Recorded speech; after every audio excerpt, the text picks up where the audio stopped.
Hello, folks, and welcome back to Rugby Senate. This is Chris in Central Pennsylvania. Well, South Africa Springbok coach Jacques Nienaber has announced his 23-man roster for the first test match against Wales at Loftus this Saturday, the 2nd of July. Yeah, well, 43-man roster trimmed down to 23. And Elton Yankees' Damian Willemse will start at fly half and fullback in a very much overhauled Springbok team as this 2022 international test season gets underway with a sold-out game against Wales at Loftus. Man, that's something else. Sold out, pent up hunger and excitement to attend rugby matches after 2.5 years of oppression under the African National Congress. The restrictions against gatherings finally lifted, but not in time to allow for a full sold-out stadium for the URC final, the epic clash between the Stormers and the Bulls last week. Unfortunate, just a few days after they finally lift these nonsense restrictions, and now there's no restrictions on gatherings, so it's sold out. There are only 1,000 tickets left after a short time, and apparently those have all sold out now for Loftus. So folks, if you want to watch the game, you're not going to be able to go to Loftus unless you already have a ticket, or you can get one from a scalper. So your options are to watch on SuperSport, turn it on mute, and listen to Rugby Senate for my play-by-play and color commentary calling. Jacques Nienaber has made 7 changes to the starting lineup that left us all exasperated last November and letting England escape with that 27-26 result at Twickenham. Yankees and Willemse take over from fly half Henri Pollard and fullback Willy Loouw. Now, Pollard was a late arrival at camp owing to his work in France with his club, but Willy has been benched. Now, while he's a great player and one of my all-time favorite performers for the Springboks, since the beginning of the 2019 Rugby World Cup, he's been a bit shaky. In fact, lots of memes are out there with, people handing him gloves the size of a bread basket with Butterfingers. But Willy will come off the bench, and that will not come as a shock to many Springbok supporters. Frans Malherbe comes in at tight head prop and Trevor Nkanye, replacing Trevor Nkanye. Franco Mostert and Jasper Wiese slot into the back row over Quagga Smith and Dwayne Vermeulen.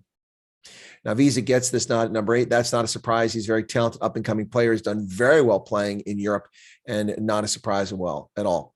Elrigh Loouw makes the 23-man roster, and this will thrill Bulls fans. Very excited about his inclusion. When Jacques Nienaber announced the 43-man roster 2 weeks ago, there was a fair amount of excitement at 8 uncapped players making the cut. Chief among those selections were the URC Player of the Year, Evan Roos, the Stormer, who just tore it up. Bulls captain Marcel Coetzee, and the Energizer Bunny, 35-year-old, soon-to-be 36-year-old Deon Fourie. But none of them made this 23-man roster. Now, that shouldn't come as a great shock. We expect to see all those players get playing time, perhaps against Wales, but certainly during the Rugby Championship against the All Blacks and Australia, most likely.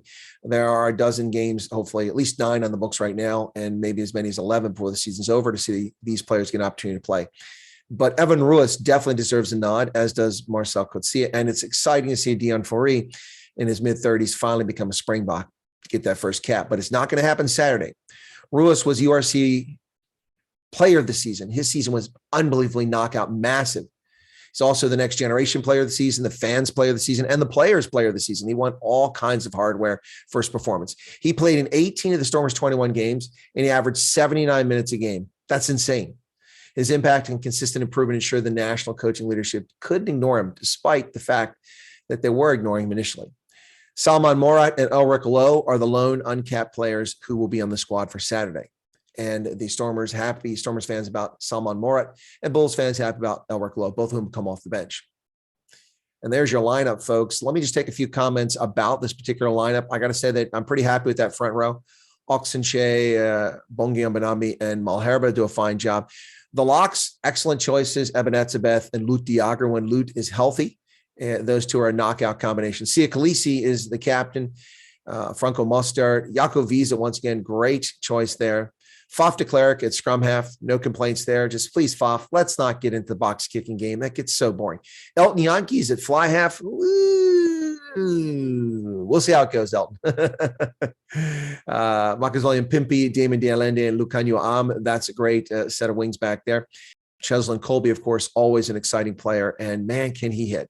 And Damian Willemse, another Stormer out there, coming in the number 15 jersey. Off the bench, the bomb squad, Malcolm Marks, Stephen Kitzel, Vincent Koch, Salmaan Moerrat, Elrigh Loouw, Quagga Smith, Herschel Yankees, and Billy Leroux. As I mentioned, the 2 uncapped players out of this 23-day squad are Salmaan, Moerrat, and Elrigh. It'd be exciting to see both of them get a chance to get their first cap wearing a Springboks jersey. Well, folks, that's the lineup for this week's contest, the first test. Now, a few years ago, in advance of the 2019 Rugby World Cup, South Africa came to the U.S. in Washington, D.C. in our vile, disgusting, dilapidated Third World Stadium, RFK, and played Wales, a game that I went to. A crowd of only about 25,000 showed up. It was a bit disappointing, and it rained. That wasn't fun either.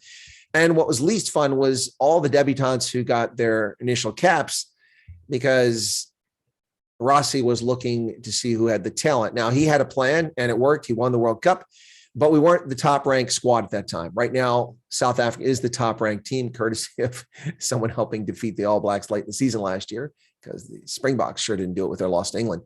But we're still the top-ranked team. And maintaining the top-ranked position, I think, is important to get off to a good season. So now is not the time to experiment. We see that with this selection. This is a squad based on talented, experienced players, most of whom played in the World Cup. So there you have it, folks. That's a good start. We'll see. This is the first of 3-game series against Wales. Wales isn't predicted to have much of a chance. You look, they only won 4 of the last 12 international test matches. Not looking very strong for Wales, but they can surprise you. Wayne Pivack's boys do have some talent, and we'll see what they do. But my prediction is Springboks win this game rather handily at Loftus Versfeld in front of a sold-out Loftus Versfeld. Man, that's exciting, folks. Sold out Loftus Versfeld. Can you think about that? That's going to be incredible. After 2.5 years of nonsense, going to see big crowds. We saw 31,000, the maximum capacity permitted at DHL Stadium. And then for the Bulls and the Stormers, and then for the Currie Cup final, a sold-out capacity crowd to watch the Griquas unfortunately lose to the Pumas. Congratulations, Jimmy Stonehouse and the Pumas. There's your lineup for the Springboks versus Wales this Saturday. And you can catch the live color commentary and play-by-play right here on Rugby Ascendant, folks. Thanks a lot. Appreciate your support. Be sure to become a subscriber if you're not one already.